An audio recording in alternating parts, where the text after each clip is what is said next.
And we're live here, Facebook, YouTube, and Twitter. What's up, guys? Nick Script, P2W Fantasy. This is the first podcast following the NFL draft. So we have tons of stuff to talk about, probably for the rest of the offseason, about how that draft meshes with what we already had in the fantasy football world. Obviously, there's trades and free agency moves that have impacted teams, and it's going to be a fun offseason leading up into this next one.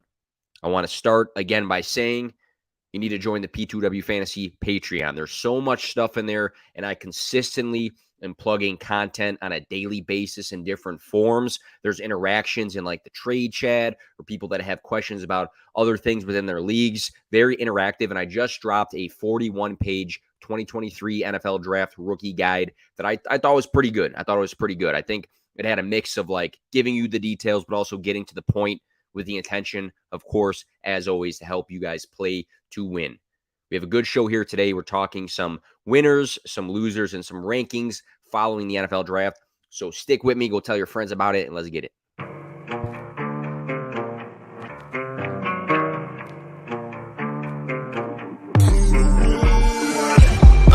Play to win, no fear to give. I feel, but I can't forgive. I go all in this time, yeah, I won't regret. I'll pick the best on trip, they don't understand. I play to win, yeah, I play to win, I play to win. Yeah, I play to win, I play to win. Oh, play to win, I play to win.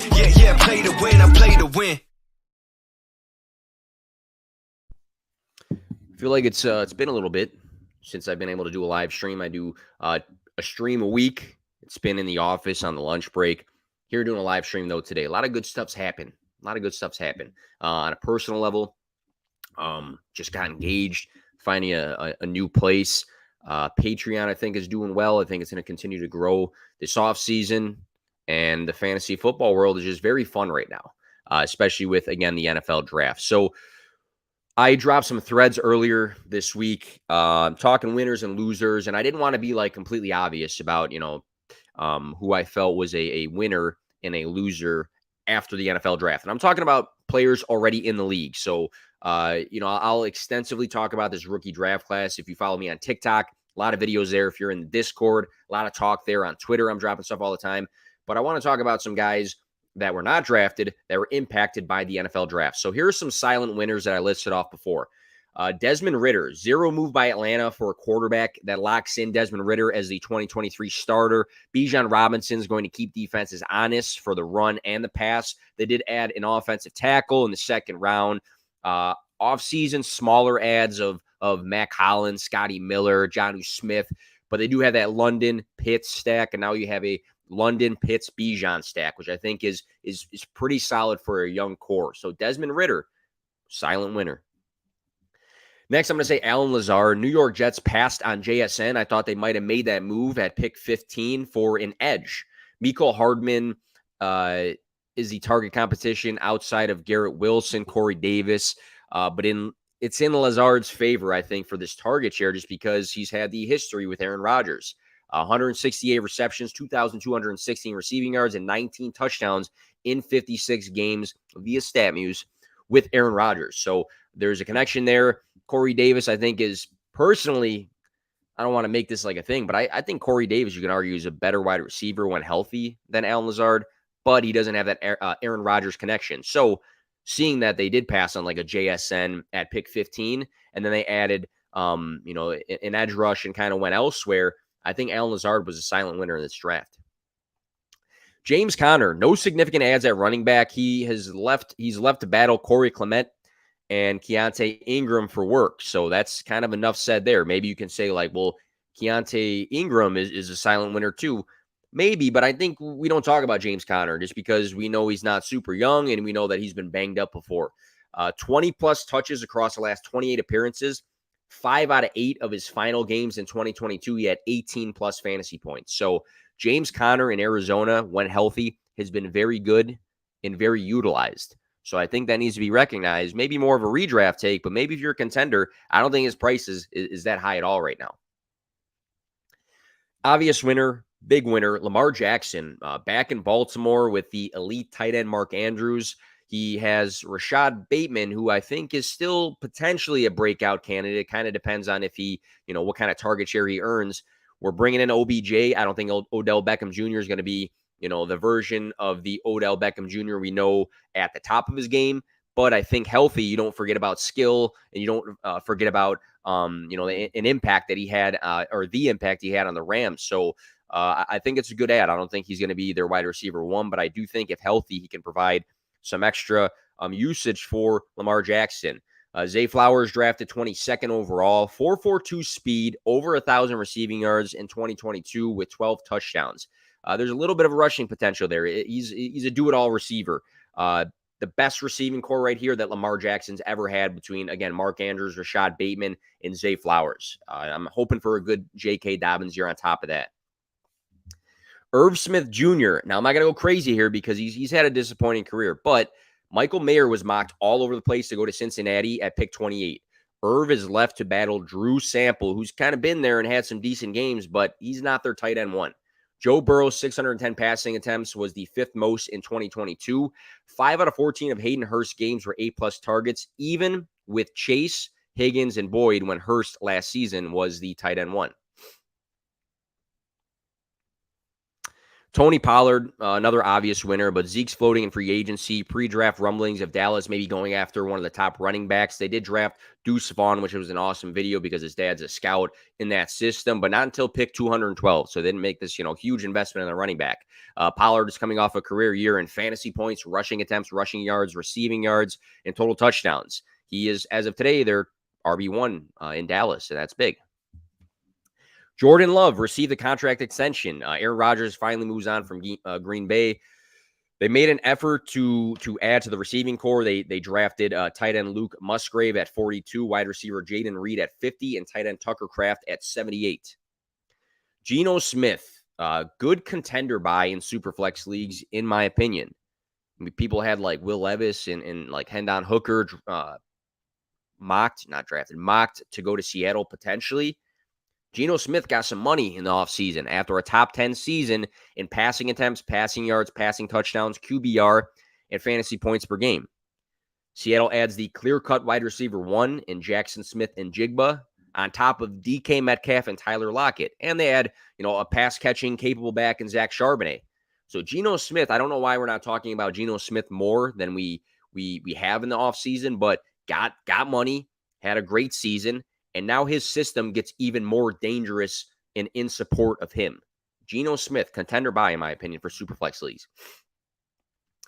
Treylon Burks, I think, Tennessee passed on adding wide receiver in the first round. They favored adding Skoronski to the O-line. That leaves Burks as the team's wide receiver one. Will Levis gets drafted in round 2 as a future Tennessee quarterback one. So that's the potential of having a young quarterback with a young wide receiver and building a connection there, even if it's not necessarily right away this year if Ryan Tannehill continues to operate as a starter.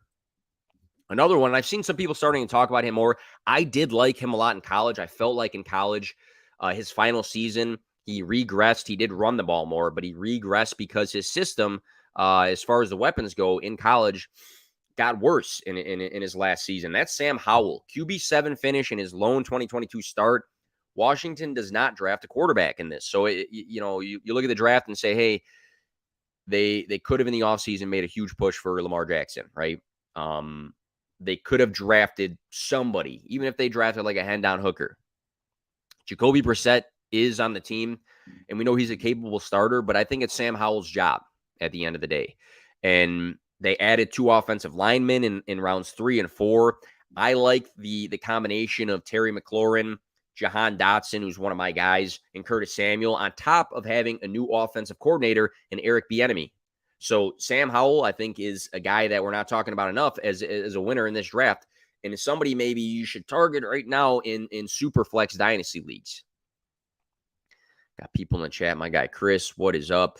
Let's go to some losers. So there's a lot of obvious ones that we can talk about, but let's try to talk about some maybe not as obvious. And, I talked about Rashad Bateman being a breakout candidate, and I love the talent, but Baltimore adding 2 impacts in Zay Flowers and OBJ, I think also on top of back-to-back seasons as a top 3 targeted tight end for Mark Andrews, is an impact. I mean, they spent a first-round pick on Zay Flowers. OBJ's return, I think, regardless of how you view it, he's going to be on the field and he's going to get the ball. So I think at the end of the day, Is Bateman good? Yes. Is there still a chance he can like break out?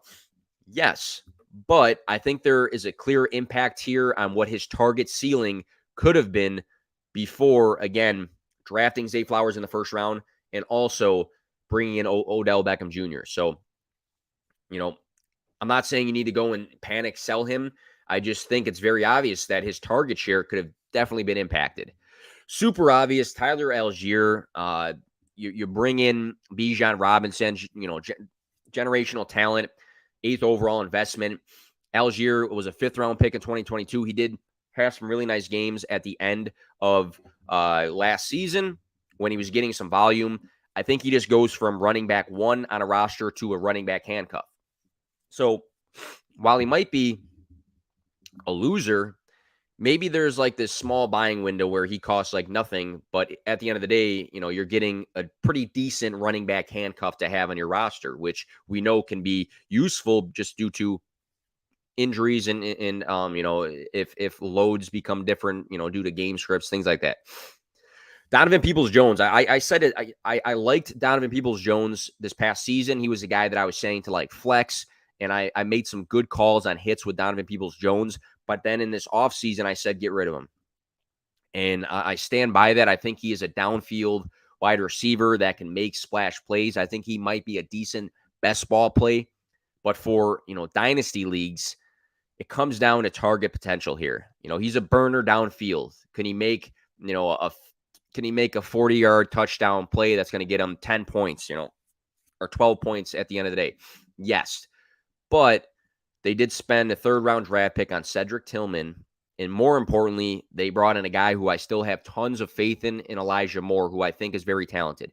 So at the end of the day, we had DPJ operating as the wide receiver 2 in 2022. His target share definitely is impacted. Again, best ball guy maybe. I think he's a clear loser here. Jake Ferguson, I think some people saw Dalton Schultz, leaving, and Jake Ferguson being a former 4th-round younger tight end might have had an opportunity, but then they spend a 2nd-round pick in this draft on Luke Schoonmaker at the tight end position. It was a bit of a surprising pick in the 2nd round for me, but this is going to mean that he's going to be involved in some way, even if it's blocking. He's on the field just to block.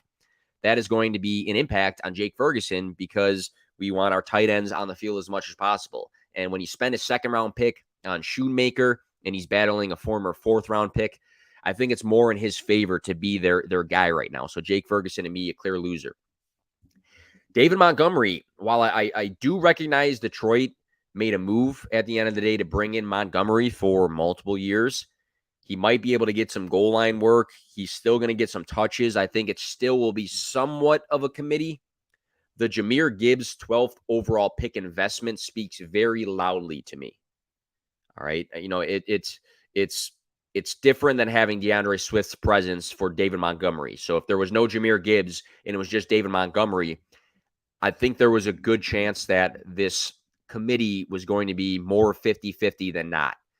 When you spend a top 12 pick on a running back, I think David Montgomery is going to have a role, but I think it's very clear what Detroit's intentions are for their running back room, and that's going to be that Jahmyr Gibbs gets the volume. He gets the majority of the volume. So maybe it starts off more of a committee, but I can see it just being, Jahmyr Gibbs getting, 70% of the work, and Dave Montgomery, coming in to get those short yardage gains. Maybe have some work in the goal line. So again, not a guy I'd panic sell because David Montgomery's had fantasy success in the past when getting work, but it's different again. Spending a 12th overall pick on Gibbs versus what it was with DeAndre Swift. Romeo Doubs for Green Bay. He had the wide receiver 2 role prior to the draft. Following the draft, we have no idea where Doubs stands when it comes to this roster and the pass catchers. 2 picks in the 2nd round and 1 in the 3rd, and they make moves on receiving options. So again, pick 42, Luke Musgrave. Pick 50, Jaden Reed. Pick 78, Tucker Kraft. 2 tight ends and a wide receiver. I think that says that, we need help for Jordan Love. We weren't willing to make a move in the 1st round, but we're going to make a couple other moves to give him some work. And that, to me, impacts Romeo Doubs' chance at a decent target share as maybe that second option. So clear loser for me. Obviously, we weren't like banking on him to be a breakout or he has like this huge roster significance, but in deeper leagues, there was some hope that, Romeo Doubs would have a bigger role. I'm going to mention Alec Pierce, but I think this one's a little bit more up for grabs than people want to say because they did go and add Josh Downs, but they spent a higher draft pick on Alec Pierce in 2022. He was a second rounder. The potential issues here are a few for me. Drafting a developing passer in Anthony Richardson, who might take some plays away for his legs. Number two, you added the target competition in Josh Downs. Michael Pittman Jr. is going to operate as the alpha in the system. Now there might be more target competition for Alec Pierce because we invested in Josh Downs. And then maybe people don't want to admit it might be a thing, but Isaiah McKenzie, I don't think is a dud by any means. He had some good days in Buffalo. He just failed to stay super healthy. But he might get some slot snaps and have an impact. So because of those three things, I think Alec Pierce is not a complete loser in this, but I think he's impacted. Sky Moore, I can be off here, but for me, many signs point towards Sky not being what Kansas City has hoped for. Obviously, it's only been a year. He needs to be more involved in an actual NFL game and get more snaps, this and that. But let's look at some of the impacts in the timeline here for Kansas City. They traded for Kadarius Toney last season. They added Richie James this offseason. They spent a second-round pick on Raji Rice. McKinnon is back. McKinnon gets targets in Kansas City. So maybe none of those moves are like them bringing in some sort of alpha wide receiver, which they don't have. Kelsey is that. But you go and trade for Kadarius Toney after you already had Sky Moore. You added Richie James, who you can say what you want, but he's okay. He's a decent wide receiver. He's not going to have a massive role, but he's not bad. I mean, he had some decent days in New York last season. And then you spend a second-round pick on Raji Rice, and then you bring back Jerick McKinnon, who gets some passing work. So I'm under the belief that there's a lot of bad signs for Sky Moore here. Another obvious one, but KJ Osborne. KJ is balled out when given the opportunity and the targets.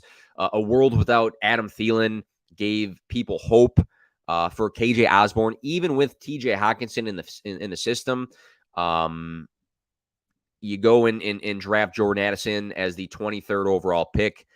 That means that KJ Osborne goes further down the target list. It's a big investment. KJ is now the option 4 in the offense, and to me, that's not going to be enough for even flex value. I like Jordan Addison a lot. I'll talk about him more on the podcast. He is my wide receiver 2 in the draft. I still, right now, would take him as the wide receiver 2 in this class. I like this landing spot a lot. But when you have Justin Jefferson, TJ Hawkinson, and Jordan Addison, there's not a world for KJ Osborne to be successful right now. Then we'll go for the last thing into some, is it Superflex? I'd be labeling this stuff wrong. It is Superflex. So I started off the show wrong. But I'm going to go into some Superflex rankings. You can find these rankings in the draft guide. All right. Again, 41 pages. It's in the Patreon. It's only for subscribers. I thought it was good. I went through player profiles. I went through some strategy. I talked about, hey, if you want to trade your picks away, like target these guys. I had one quarterback ranking, Superflex rankings. So I'm going to briefly go through those. But if you want the full picture of everything, go get the subscription to the Patreon. You don't only just get that draft guide. And I also will have a redraft draft guide, but there's like a shit ton of stuff in there between the data and, buys and sells, infographics, threads, articles, short videos. There's just a consistency of content in there. If you guys listen to my stuff or, are people that follow me on Twitter, that I just like every day put out something, right? Again, with the intention to help you play to win. All right, Superflex rankings, tier 1. So these are going to be ranked and then by tier. In tier 1, I have Bijan Robinson. Obviously, generational talent. I've mentioned that before. I did comparisons on Twitter, between him to, some other guys like Saquon Barkley and Zeke and Reggie Bush and LaDainian Tomlinson and Derrick Henry. And, Bijan out of like an 8 sample size was smack dab in the middle for his scrimmage yards per game that he had this past season. Atlanta, in my opinion, is a good landing spot. I think Arthur Smith is all about establishing the run, and Bijan Robinson is going to get a ton of work. Dynasty running back one for a lot of people, including myself. So he needs to be on his own tier one. In tier two, I have Bryce Young and then Anthony Richardson. And a lot of people have Richardson as the number one quarterback for fantasy, and that's understandable because if you look at the systems between Bryce Young, Anthony Richardson, and C.J. Stroud, who has the best number one wide receiver? It's Anthony Richardson for me with Michael Pittman Jr. Who has the best running back to have a defense take some looks off the quarterback? It's Anthony Richardson with Jonathan Taylor. Who's got the best O-line? It probably should be Anthony Richardson. But I think Bryce Young needs to be talked about a little bit more. He draws different comparisons. I've seen Drew Brees and Johnny Manziel, Johnny Manziel playing football. I've seen those comparisons, and he was selected number one at the end of the day. And for a guy that's had a history in college of throwing for a lot of yards, protecting the football, and throwing for a lot of touchdowns, I think there's just a difference there. And I think that, when I say this, and people will fire back at me like, well, Richardson's got crazy Lamar Jackson, Jalen Hurts upside with his legs and a good system. I agree with you. So for me, for this, I have them both in tier two. I just have Young above Richardson in two. So when you talk about tiers, you're saying, hey, if there's three guys in a tier, these three guys have similar value. Take these three guys how you want. So for me, in tier two, take Bryce Young and Anthony Richardson how you want to take them. I just have Young above Richardson, but they're similar valued and in the same tier. So, that kind of alleviates like having this big debate on Young versus Richardson when I'm literally telling you they have similar value. I just prefer Young right now as of today over Richardson. So tier two, Young and Richardson. Tier three, I have JSN, Gibbs, and Stroud. So this was pretty tough for me because I can see any argument within this tier of why, JSN, Gibbs, or Stroud should be number one. You go to JSN. Hey, we all loved him before the draft. I know, he's got to deal with DK and Tyler Lockett. But before the draft, he smoked the combine. That 2021 season was absolutely elite. But, I don't know how I feel about Seattle. Gibbs got 12th overall draft capital. He's the guy in Detroit.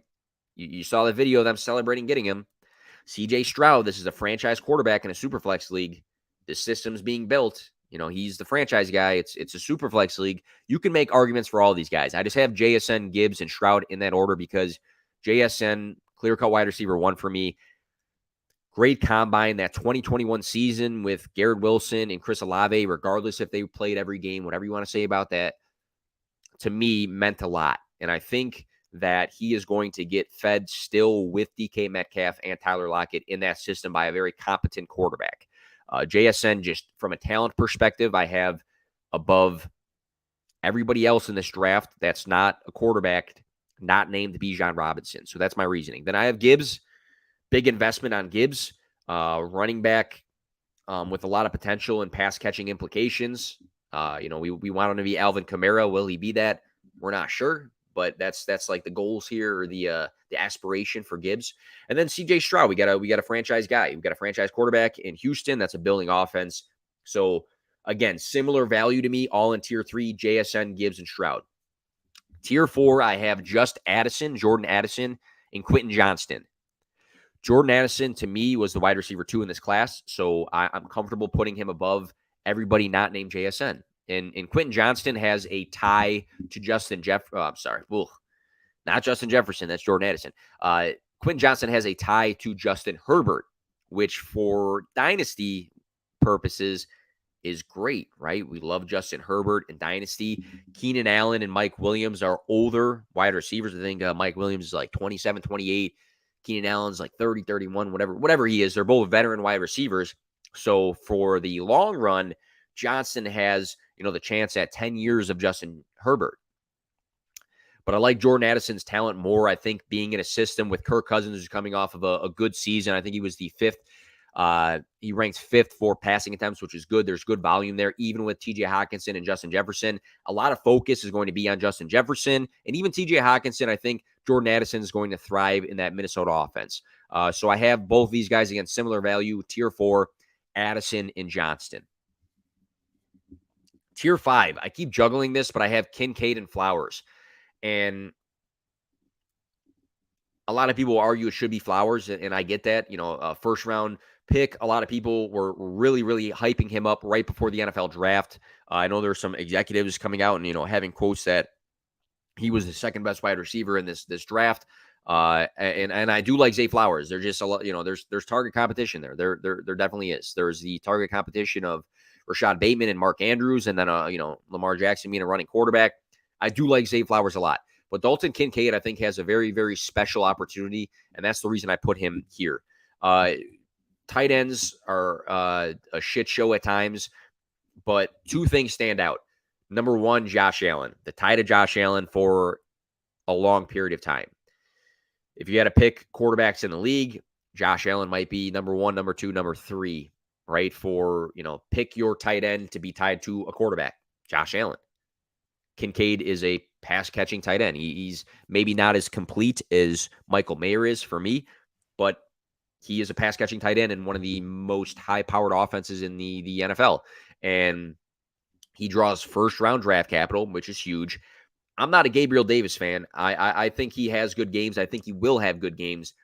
But if you tell me right now that he is the clear target number 2 on this offense, I don't think nothing from last season, I know he might have been banged up, nothing from last season says he earned that. I think it's up for grabs.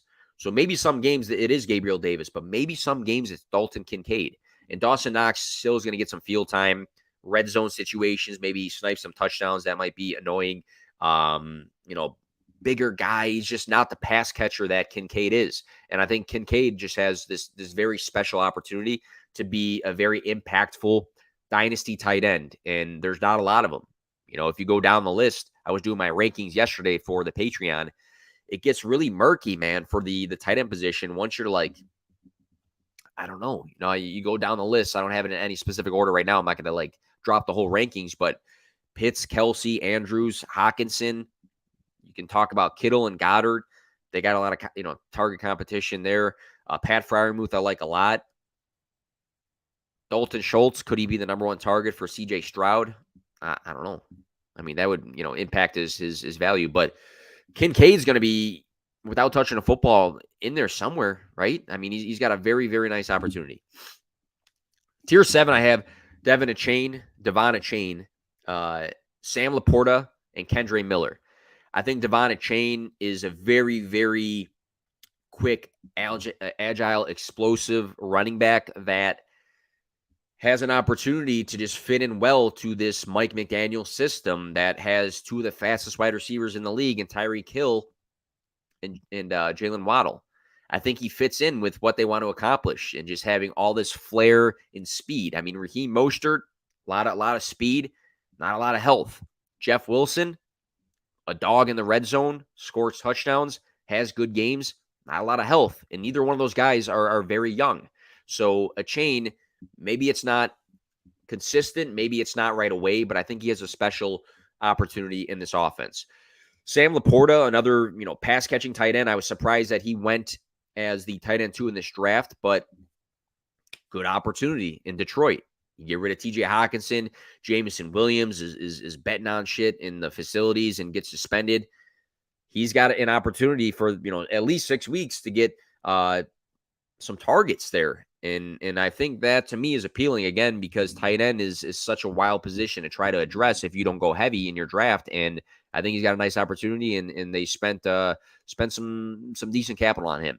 And then Kendre Miller, I've been very back and forth. I've been on the side of hey, Alvin Kamara might get suspended, and then he's just got to battle Jamal Williams for work. And then I've been on the side of, well, Alvin Kamara is not going to miss the entire season. Jamal Williams was a dog last season, especially in the red zone. Maybe he doesn't get the work we want. So I've been very back and forth, but I think that in the long run, with Alvin Kamara and Jamal Williams not being super young in this Saints offense, I think there's implications that he could be the guy one day. So for me, that's a good investment in your rookie drafts. Then tier 8, and I know it's going to be a surprise, but Charbonnet, I still I still think that the talent's there. I think he's good, not like amazing at a lot of things, running the ball. He's had success doing that. He's had success pass catching. It just is a shitty situation when you have Kenneth Walker in front of you at the end of the day. And I think they'll find ways, just because they invested in this guy, to get him involved in this offense. But, if we're worst case scenario, he's a handcuff to Kenneth Walker. Is he one of the best in the league for fantasy football? I don't know. We got to see. Jaden Reed and then Mingo. So when we're looking at Reed and Mingo, two guys that had good draft capital that have good opportunities.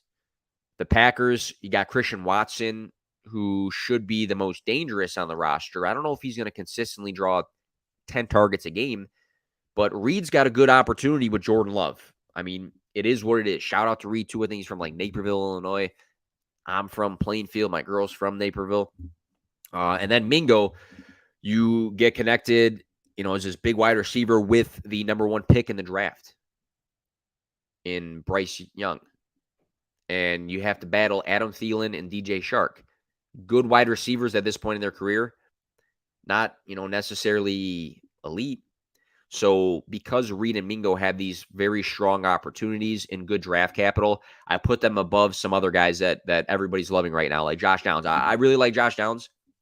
There's just like some question marks to what the target, share is going to be like, how often they're going to be passing the ball. Richardson is a passer, those things. So that's why I have Reed and Mingo as of today above some of these other guys I'm going to mention. And then I'll mention the rest in tier 9, and the full rankings are in the draft guide and the Patreon. But Marvin Mims, Roshan Johnson, Josh Downs, Hendon Hooker, Jalen Hyatt, and Raji Rice. So a mix of opportunity versus talent here. Mims, really love the talent. I know I saw Scott Barrett, who's somebody that I respect his views, had Mims as the second best talented wide receiver, I think, in this draft class. Let's say Cortland Sutton gets moved, because there's been rumors of that, and then Mims is going to climb up draft boards.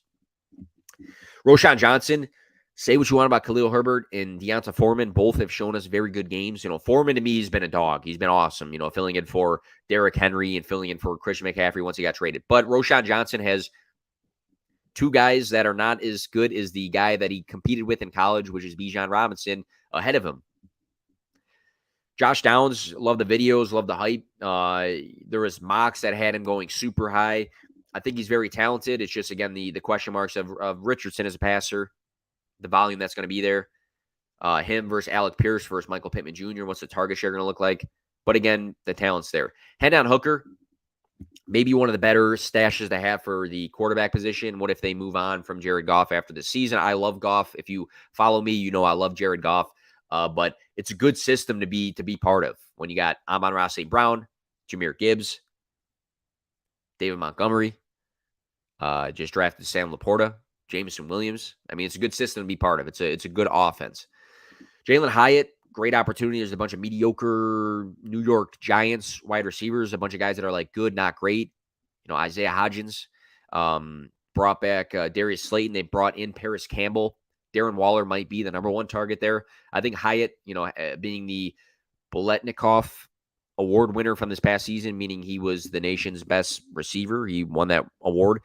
I think he's got a nice opportunity with Daniel Jones, who took some strides forward. And then Raji Rice, good draft capital attached to Patrick Mahomes. Enough said.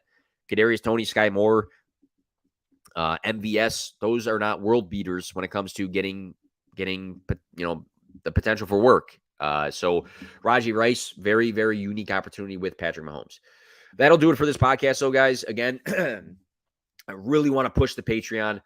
I'm plugging stuff in there nonstop. We're going to do a dynasty startup, the second one of this offseason in that Patreon. It's patreon.com/P2W fantasy, patreon.com/P2W fantasy.